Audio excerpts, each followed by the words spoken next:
In a world defined by instantaneity, by the relentless, accelerating rhythm of modern life, we often forget the profound slowness that once governed the creation of things.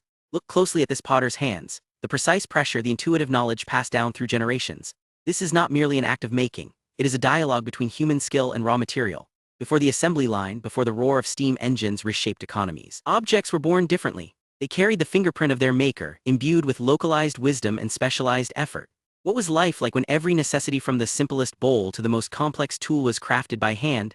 It was a world where knowledge resided not in patents or factories, but within the workshops themselves, held sacredly by master artisans. We are going back to understand that intricate relationship, the profound connection between human expertise and the enduring art of making.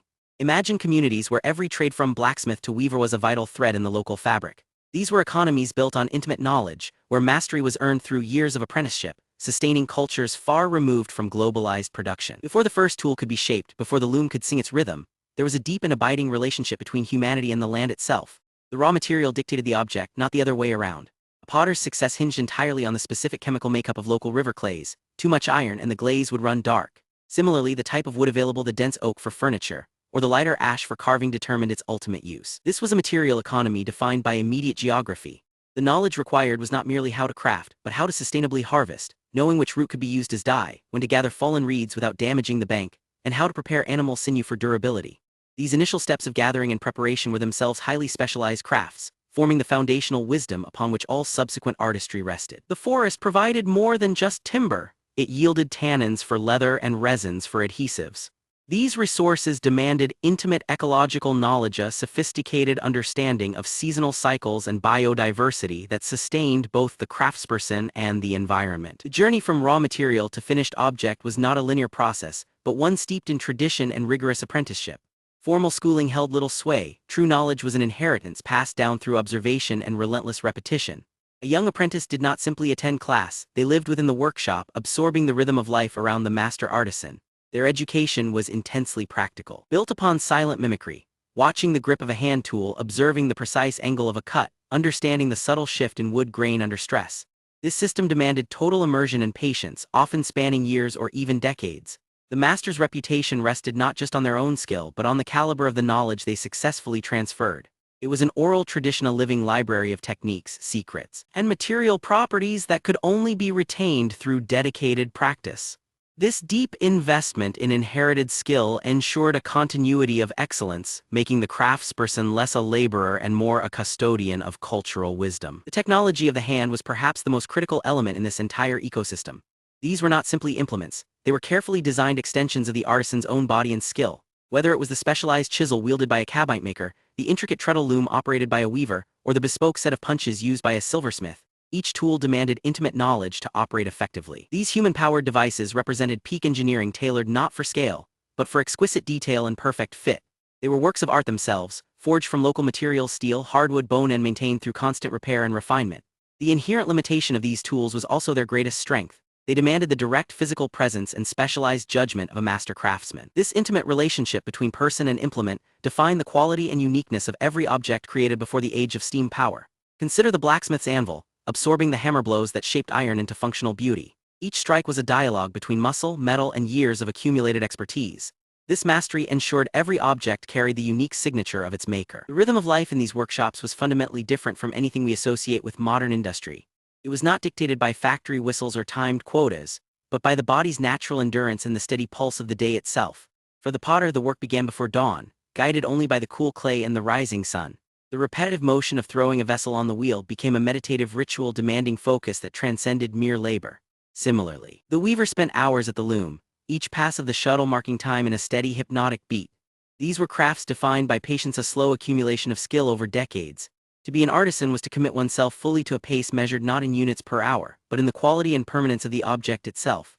The blacksmith's forge echoed this rhythm. Sparks flew in measured bursts against the rhythmic hammer blows. Each strike shaped iron with deliberate force. A dialogue between man and metal. This pace ensured durability, imbuing every object from simple tools to elaborate furniture with an enduring soul. This commitment to quality, naturally woven into the craft process, meant that making goods was never just an economic transaction. It was a deeply social one.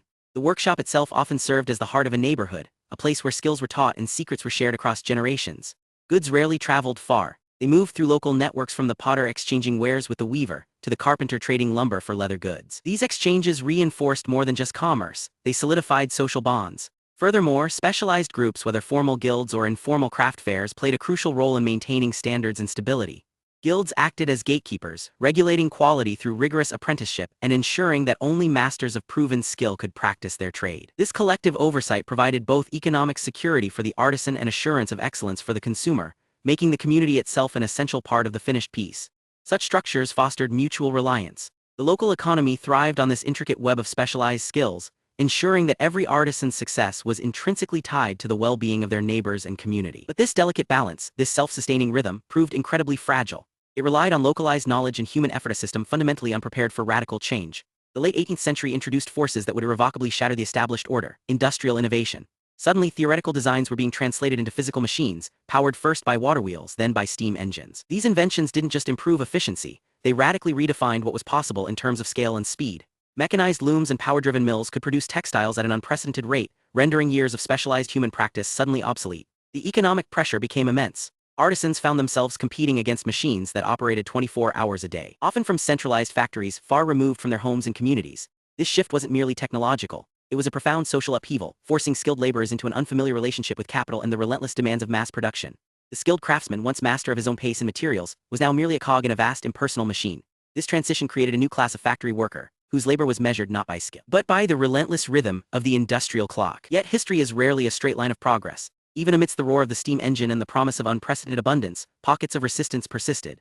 These were often found in isolated rural communities or within highly specialized niche markets that valued rarity over sheer volume. Here, the old ways did not simply vanish, they adapted. The tension remained palpable between the cheap efficiency promised by industrial scale and the irreplaceable soul embedded in a handcrafted object. Survival demanded reinvention.